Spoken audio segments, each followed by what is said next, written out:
그 여자의 후손으로서 예수가 우리한테 오셔가지고 이 사탄의 머리를 밟아서 무엇을 없앴는가 하면은 죽음의 권세를 깨뜨려 없앴습니다. 그래서 예수라든지 교회라든지 이런 언어들, 이런 것들은 우리한테서는 영원한 실패입니다. 그리고 우리가 영원히 양보할 수 없는 우리 현실이에요. 이게 뭐 장차 미래에 올 것도 아니고 과거에 있었던 것도 아니고 이 예수, 이 사람하고 교회, 이것은 우리가 누구에게도 절대 양보할 수 없는 오늘 우리에 닥친 현실이다.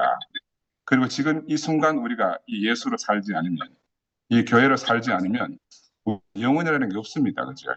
그래서 사람들은 묻기를 그럼 예수를 만나서 어떻게 된다는 것이냐 이런 질문하는 사람들이 있거든요. 예수를 만나서 예수로 사는 거죠, 우리는. 그럼 예수로 사는 건 또 어떤 거냐? 그 바로 성경에서 나오는 대로 하나님의 형상으로 사는 건데, 여기서 하면 우리가 이제 실수할 수 있는 것이 하나님의 형상으로 사람을 지었다 했을 때 이 사람은 개인이 아니고 저는 단체라고 생각이 듭니다. 우리가 여기서 자꾸 이제 개인으로 생각하면 내가 어떻게 되고 내가 어떻게 되고 이렇게 개인주의로 빠지게 되고요. 결국은 사탄이 우리를 호도하는 딱 그 함정이 저는 여기 있다고 생각이 들어요. 그래서 형상이라는 것은 하나님의 형상, 하나님의 모양, 이 형상은 곧 단체적인 한 세 사람 교회가 없으면 우리가 이것을 영원히 알 수가 없다고 생각이 듭니다. 왜냐하면 저 사람 아담은 우리 모두를 포함한 사람이라고 그랬잖아요. 마지막 사람 예수도 결국 우리 모두를 포함한 사람입니다. 그러니까 우리가 개인으로 알게 되면 늘 섞고 갈라지게 됩니다. 아, 저 형제는 되는데 저 자매는 되는데 나는 왜 안 돼? 이렇게 늘 갈라지거든요. 교회라는 것은 되고 안 되고 하는 세계가 아닙니다. 그죠? 그래서 어느 누구도 혼자서 하나님의 모양과 형상으로 살 수 없기 때문에 하나님 우리를 다 교회로 부르셨어요. 그 우리는 어느 누구도 교회가 없으면 다 안 됩니다. 그래서 말씀을 깨닫고 혼자서 도 닦듯이 그렇게 살 수 있는 사람은 아무도 없거든요. 그러니 이 교회가 아름답지 않으면 누가 하나님에게 관심을 가지겠으며 누가 예수에 관심을 가지겠냐 하는 거예요. 그래서 우리를 통해서 이 하나님의 형상과 하나님의 모양으로 지어진 이 아름다운 사람이, 새 한 사람이 나타나는 것이 하나님의 영원한 소망이 아니겠나 하는 생각을 저는 해봅니다. 이 교회는 궁극적으로는 어떻게 탄생했는가? 십자가에 못 박힌 예수의 죽음, 이 예수 죽음의 자궁 안에서 교회는 탄생했습니다. 네. 그래서 교회가 있다 하는 것은 한쪽 끝에는 항상 죽음이 있습니다. 교회가 있다는 것은 그 예수의 죽음이 교회를 덮고 있죠. 또 한쪽 끝에는 무엇이 있는가 하면은 하나님의 영광을 나타내고 표현하는 그런 한 모습이 있거든요. 한쪽에는 죽음을 안고 한쪽에는 영광을 나타내는 이게 교회의 진짜 모습이라고 생각이 들고 이 단체적인 한 세 사람 교회 안에서 우리가 발견되는 겁니다. 그 우리는 누구든지 다 교회의 몸으로 내가 혼자 죽고 혼자 사는 게 아니고 이 교회 안에서 예수의 죽음 안에 함께 포함되어져 가지고 예수와 함께 사는 삶. 이게 저는 교회 생활이라고 이렇게 생각이 듭니다. 그래서 예수 이후에 어느 개인도 혼자서 그 죽음을 따로 살아낸다 하는 것은 물론 일시적으로 되고 잠깐은 되겠지만 영원히 그렇게 살 수가 없습니다. 그래서 우리가 교회 안에서 단체적으로 예수의 죽음 안에 포함이 되어져 가지고 교회 안에서 우리의 삶을 사는 거죠. 교회 안에서. 교회가 있으면 내가 있고 교회가 없으면 내가 없습니다. 그리스도를 어떻게 아는가? 지난주 제가 하나님의 비밀인 그리스도, 그리스도의 비밀인 교회를 말씀을 드렸는데 우리는 먼저 하나님을 만난 것도 아니고 먼저 그리스도를 만난 게 아니에요. 우리는 바로 교회를 만났습니다. 교회. 이 예수의 죽음 안에서 탄생한 이 교회를 통해서 우리는 그리스도를 알게 됐습니다. 그리고 좀 더 나아가서 하나님이라는 존재가 있구나. 우리 인생을 자기의 거룩한 계획과 목적 안에서 지으신 분이 있구나 하는 것을 교회를 통해서 저희들이 알아가는 거잖아요. 그죠? 근데 우리 개인은 늘 따로 혼자서 먼저 어떤 세계를 발견하고 남보다 먼저 누리고 싶은 이런 본성이 있잖아. 그죠? 그게 우리 안에 심겨진 본성입니다. 이기적인 본성. 그래서 우리는 늘 사탄에게 속습니다. 늘 속습니다. 내가 어떻게 했다. 내가 뭐 봤다. 근데 우리 꼭 기억해야 할 것은 이제 예수 이후에는 하나님 앞에는 예수 한 사람밖에 없습니다. 그죠? 그래서 우리는 이 예수의 죽음 안에 포함되어져 가지고 단체적인 새 한 사람, 나타난 이 교회가 어디로 지금 가고 있고, 교회가 지금 어디를 향하여 가고 있고, 어떤 모습으로 드러나는지를 정말로 눈 뜨고 지켜봐야 됩니다. 이 교회는 항상 그 계시록에 보면 그렇게 나와요. 해를 입은 사내 입은 여자가, 불화하는 여자가 사내아이를 낳으려고 하는데, 그죠? 그 아가리를 벌리고 삼키라는 자가 있다 그러잖아요. 그래서 우리가 이 교회의 어떠함을 깊이 깨닫는 게 저는 우리 시대의 소명이라고 생각이 들어요. 우리는 지금 교회 시대에 살고 있습니다. 교회 시대에. 그래서 우리는 좀 개인적으로 부족하고 모자라고 또 열등해도 이 교회 안에는 문턱이 없기 때문에 누구나 와서 마음껏 예수를 누릴 수가 있습니다. 누구든지 마음껏 그 그리스도의 생명을 누릴 수가 있어요. 문턱이 없을 뿐더러 문 자체가 없는 곳이 교회 아니겠어요? 그죠? 문 자체가 없는 것. 이게 바로 그리스도의 몸으로 사는 거고, 오늘 아침에 우리 김 목사님이 유튜브 방송을 하셨던데, 그 몸 안에는 벽이 없는 거잖아요. 벽이 없습니다. 근데 우리 안에 벽이 있다. 이거는 우리가 몸이 아니라는 거예요. 이게 너무너무 중요한 말인데, 내게 벽이 있다. 그러면 내가 몸이 아니구나. 아, 내가 교회를 벗어났구나. 이렇게 깨달아야 되는 거죠. 교회는 나와 너 사이에 아무 벽이 없고, 또 새로운 너를 통해서 발견하는 것이 교회다. 또 다른 나와, 또 다른 너. 서로 두 팔을 벌려가지고 기쁨과 눈물로 안아주고 뺨을 맞대고 서로 부비고 서로 온기를 나누어주는 이 아름다운 교회를 지금 우리가 이제 조금이나마 회복되어져 가고 있다는 것. 우리 가슴이 너무너무 뜨겁고 우리를 너무 설레게 하고 그래요. 그래서 오늘 아침에도 이제 김천 목사님 말씀을 듣고 나니까 여러분도 다 똑같이 느끼셨겠지만 저는 개인적으로 온몸이 사르르르 녹는 기분이 들었어요. 온몸이 사르르르 녹는 느낌. 정말 오랜만에 옛날 시골 고향집에 가서 아랫목에 두 발을 탁 벗고 그 따뜻한 온기를 느끼는 그런 마음이었습니다. 이게 바로 우리가 이제 교회 안에 살면서 느끼고 감각하고 하던 것들인데 우리가 이런 것들을 많이 잃어버렸어요, 지금. 근데 지금 점점점 지금 회복되어져 가는 걸 보면서 너무 감사하기도 하고, 지난번에 이제 목요 모임 때 우리 상도가 그 한편의 동화 얘기를 해줬지 않습니까? 그 철없는 기력이 부룩해야 돼. 야, 근데 그거는 동화기 때문에 계속 내 안에 잔상이 남아요. 그 깃털이 없어가지고 놀림받고 조롱받는 부룩. 근데 마지막에 큐 가든이라는 곳에 아무도 자기를 놀리지도 않고 조롱하지도 않고 그냥 있는 그대로 따뜻한 시선으로 받아주는 그 큐 가든에서 자유하게 살고 있는 부르카. 그게 우리 자신의 모습이잖아요. 우리는 각자가 개인적으로 보면 다 결핍이 있습니다. 결핍이 있어요. 부족한 것이 있고 무언가 안 되는 것이 있고 그래서 어디에 갖다 놔도 우리는 어색하고 내 자리가 아닌 것처럼 그렇게 느끼고 살던 사람들인데 우리가 이 아름다운 교회 안에 부르심을 잊고 교회 안에 들어왔잖아요. 아무도 너는 왜 이래 하지 않는 그런 사회로 우리가 부름을 입고 왔습니다. 그런데 어느 날 이 교회가 사라질 지경이 되니까 우리가 가슴이 너무너무 답답했고 너무너무 힘들었고 앞길이 너무 캄캄했었잖아요. 십자가에 못 박힌 예수. 이 사람은 어떤 화가는 바보 예수라고 해가지고 그림을 그렸는데 평생을 그 사람은 별명이 바보 예수 작가인데 그 예수를 시커먼 먹물로 예수의 초상을 수도 없이 많이 그렸더라고요. 컴컴해서 자세히 보면은 이게 사람인지 아닌지 구분도 안 돼요. 얼굴이 코가 있는지 눈이 있는지 구분이 안 돼요. 그 십자가에 못 박힌 예수. 그 예수의 절망적 상태를 갖다가 이 사람은 그 우리나라 그 먹물을 가지고 그 예수의 초상을 이렇게 그려놨더라고요. 우리도 한참 동안 그렇게 깜깜한 생활을 해왔지 않습니까? 그죠? 그렇잖아. 어디에도 내가 발붙일 데가 없고, 어디에도 다리 뻗을 데가 없고, 누구에게도 마음을 터놓을 수 없는 그런 캄캄한 시간을 우리가 지금 이제 그 퓨가든에 도착한 그 깃털 없는 기러기 부르카처럼 우리가 지금 이제 드디어 조금씩 조금씩 우리를 열어놓을 수 있고 우리 마음을 내놓을 수 있고 조금 부족해도 염려하지 않아도 되는 그런 교회를 우리가 지금 회복해가고 있습니다. 내가 상도 이야기를 들으면서 첫날부터 뭐 계속 울던데 상도는 기억할지 몰라도 우리 아버지가 내하고 상도 공부를 가르치면서 뭐 잘 못하면 혼내잖아요. 우리 아버지는 100점 아니면 안 되니까.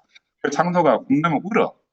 그러면 울음을 거쳐야 되는데 울음을 안 거친다고 계속 혼내는 거라.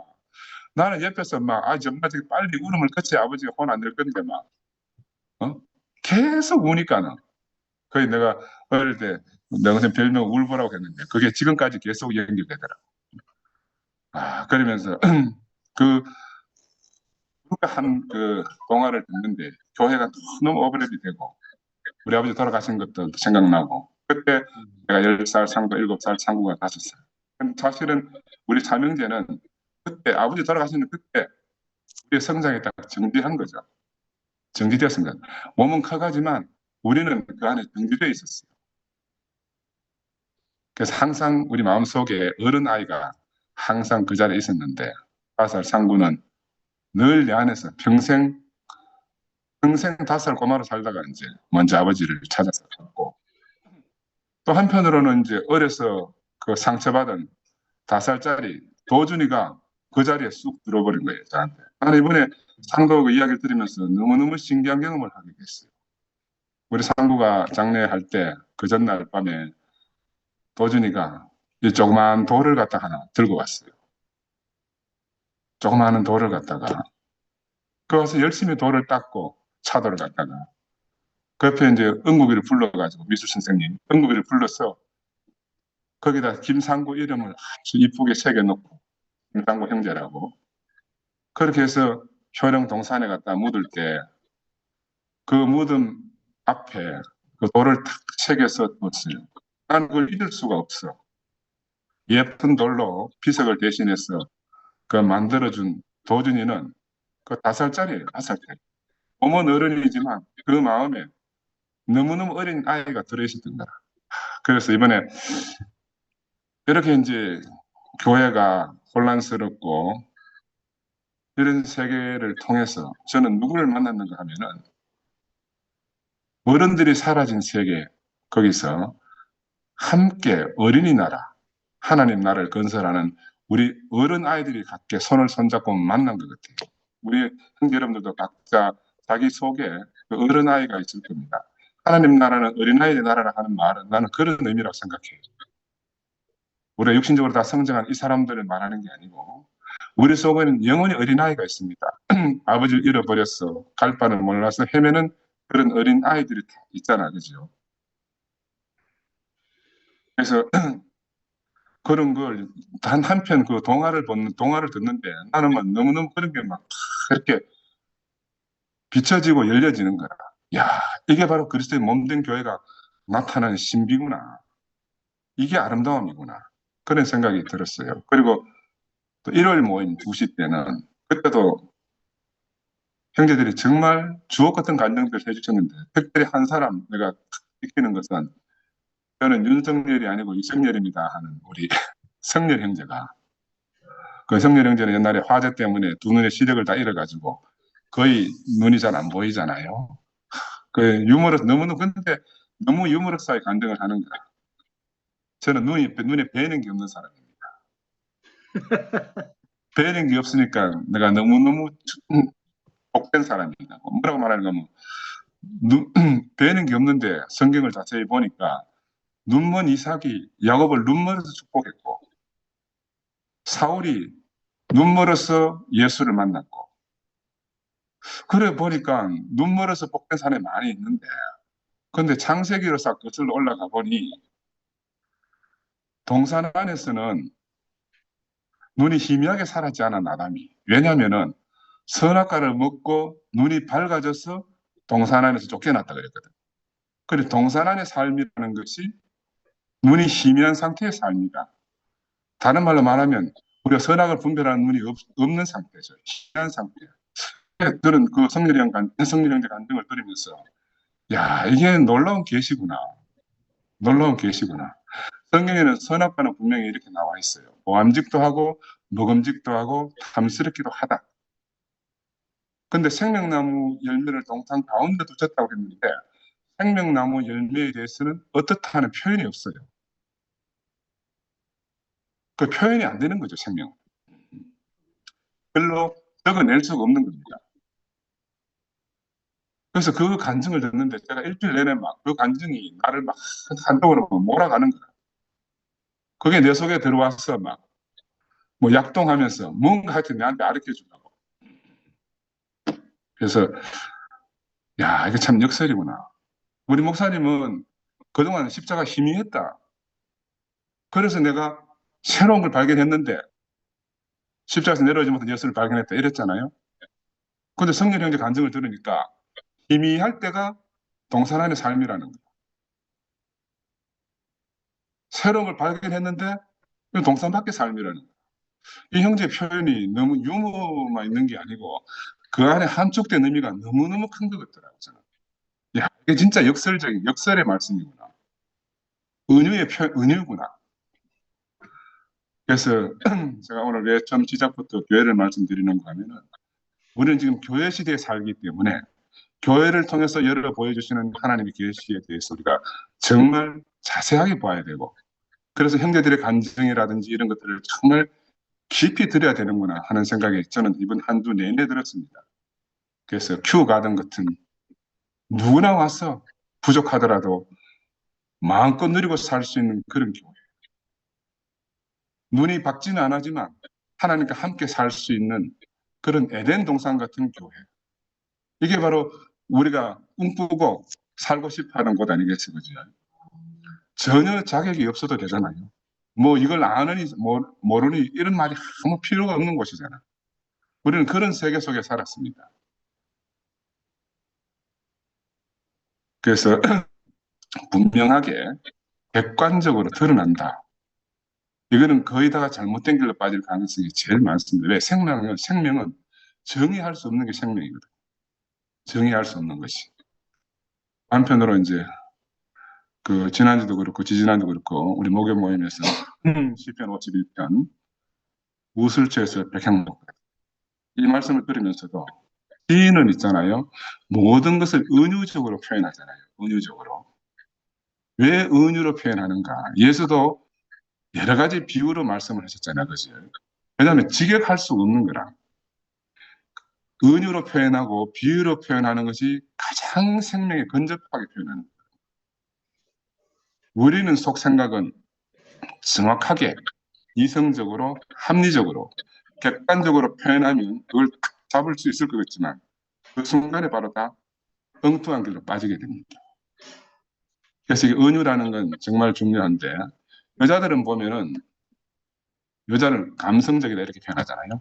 남자들은 이성적이다 이렇게 표현하는데 다른 말로는 여자들은 은유적으로 살아요. 그래서 나도 우리 사람하고 살면서 뭐 말을 하면은 그 말 한마디 안에 뜻이 여러 개가 들어있어. 남자들은 한마디 하면 그게 그냥 한 가지만 하면 되는 줄 아는데 그래가 매일 뭐라 가야잖아요. 옛날에 내가 젊었을 때는 그래서 매일 혼났거든. 그 뜻을 못 알아들어가지고. 남자들은 말하면 거기 말 안에 뜻이 하나밖에 없는데 여자들은 그 말 안에 뜻이 여러 개 있습니다. 이것도 되고 저것도 되고 동시에 여러 가지 일을 할 수 있는 여자고 남자는 동시에 한 가지 일밖에 못 하거든요. 이게 이제 상대적인 현상의 차이도 있지만 제가 뭘 말씀드리려고 하는 거 하면은 은유적이다 하는 것은 그것이 모호한 표현인데 근데 그 모호함 안에 생명이 들어 있습니다. 생명이. 근데 남자들 이성적이고 분명한데 이 개념화되는 걸 좋아하거든요. 꼬집어가지고. 그러면 개념화되고 분명하게 드러나면 무엇이 되는가? 그게 우상이 됩니다. 우상이. 그래서 저는 이번에 청년형제 간증을 드리면서 제가 새롭게 알아진 것, 저만의 새롭게 알아진 건 형제 여러분 다 들어보시고 한번 생각해 보세요. 그리스도의 생명은 단체적인 새 한 사람, 이 교회 안에 이 감추어져 있잖아요. 교회 안에. 그럼 감추어져 있다 하는 말은 어디에 있다는 말이에요? 생명은 있기는 있는데 감추어져 있다. 감추어져 있다. 저는 이게 우리 교회의 집단 무의식 안에 감추어져 있다. 이렇게 알아졌어요. 무의식이라는 것은 사람이 자기 무의식을 알 수가 없어요. 의식은, 의식이라는 것은 자기가 깨닫고 인지하는 거 이성적인 것이니까 자기 생각 속에 있는 건데, 무의식은 알 수가 없는 거거든요. 우리가 이제 두 분 목사님도 계시니까 우리가 몸과 혼과 영이라고 그러잖아요. 사람을 몸이 있고 혼이 있고 영이 있다. 영을 잘 표현을 못하니까 우리 목사님은 인격으로 이렇게 표현했습니다. 왜? 몸은 어디 있는 거 알겠고 생각도 우리 내 안에 있는데 근데 이놈의 생명이라는 게 어디 있는지를 모르겠는 거다. 어디 있는지. 그래서 저는 이번에 이렇게 이제 여러 가지 책도 보고 이렇게 하면서 알아진 것이 아, 이 생명이 우리의 무의식 안에 있구나. 무의식 안에 있구나. 의식은 이성이고 무의식은 생명이에요. 몸이 있고 의식이 이성이 있고 무의식 안에 생명이 있다. 그러니까 생명의 정의가 안 되는 거야. 그건 없다고 할 수 없는 거예요. 우리가 이제 단체적으로 아, 이거 내가 내 안에 있는 생명하고 뭔가 부딪히니까 막 교회가 혼란스러웠잖아요. 왜? 내가 내 속에 있는 그 무의식은 어떤 건지 모르는데 그냥 그 안에 있는 생명이 지금 바깥에 있는 거 안 맞으니까 내가 힘들고 답답하고 막 깝깝해지고 그래서 이번에 이 교회 현상을 이렇게 보면서 야, 우리가 왜 교회가 필요한가? 이 교회의 집단 무의식 속에 하나님이 주신 이 예수의 영원한 생명이 내장되어 있는 거다. 그러니까 이 교회는 누가 어떻게 할 수가 없어요. 그 생명으로 약동해 가기 때문에 그 생명으로 움직이고 사라져 가기 때문에 예술가들이 영감으로 글을 쓰고 영감으로 그림을 그리잖아요. 그 영감이 바로 그 무의식 세계인 거라. 그 예술가의 무의식 속에 있는 그 자기만의 생명이 있거든요. 그것이 어떤 순간에 뭔가 탁 발화가 되면 그게 이제 작품으로 나오잖아요. 그러니까 하나님 주신 이 영원한 생명도 그렇게 우리 속에 있지 않나 하는 제 혼자만의 개인적인 생각입니다. 현재 여러분들도 한번 생각해 보세요. 이때까지 아무도 몸과 혼과 영에 대해서 말씀하셨는데 영이 어디 있다는 건 아무도 말 안 해줬거든. 그 영, 그 생명이 어디에 있는지. 근데 저는 이번에 교회를 보면서 알아지는 게, 아, 이게 우리 안에 심겨준 바로 그 생명이 있는 것이구나. 우리의 무의식 속에 있는 거구나. 이거는 무의식에서 의식으로 딱 나오는 순간에 뭐가 되는가 하면은 이성이 돼요. 이성. 생각이 되고. 그래서 바로 객관화되는 거거든요. 객관화되는 순간에 굳어버리는 거라. 굳어버리면 죽은 것이 되고, 죽은 것은 곧 우상이 돼요. 그 생명은 누구도 정의할 수가 없어요. 우리가 함께 누릴 수밖에 없는 게 생명이다. 누릴 수밖에 없는 게 구체적인 몸, 이 몸을 통해서 우리가 늘 의식해가고 살지만 그러나 그 의식 밑바닥에는 무의식 세계 속에 우리를 살아 숨쉬게 하는 그 생명이 있다. 그래서 우리는 교회 가서 이 생명과 맞닥뜨려야 우리가 숨을 쉬게 되고 이 생명 안에 포함이 되어져야 내가 이제 살아있다는 걸 지각하게 되는 거거든요. 교회 안에서 누리는 이 예수의 생명. 이거 절대로 한 단어로 표현할 수가 없습니다. 한 단어로 표현될 수가 없어요. 다른 말로 말하면 개념화시켜서 말할 수가 없다. 아멘. 나는 개념화되는 게 우상이라고 생각이 들어요. 개념화되는 것.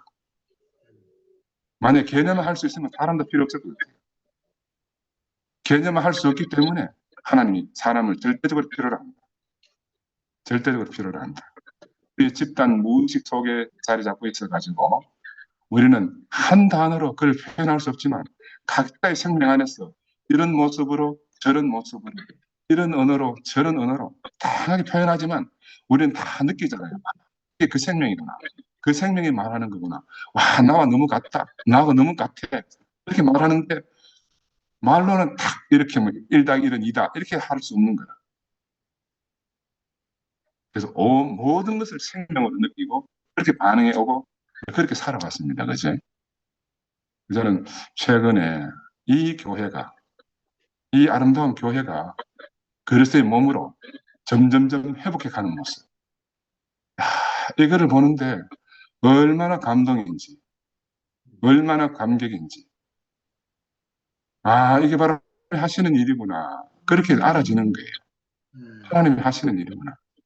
각자가, 각자가 자기 안에 내장되어진 그 생명이 조금씩 조금씩 조금씩 나와서 연화해지고 연화해지고 연결되고 연결되는데 이게 아름다운 교회로 탁 드러나. 그걸 보고 우리가 하늘에서 단단한 신부가 그렇게 내려오는 것처럼 그렇게 우리가 느껴지는 거라.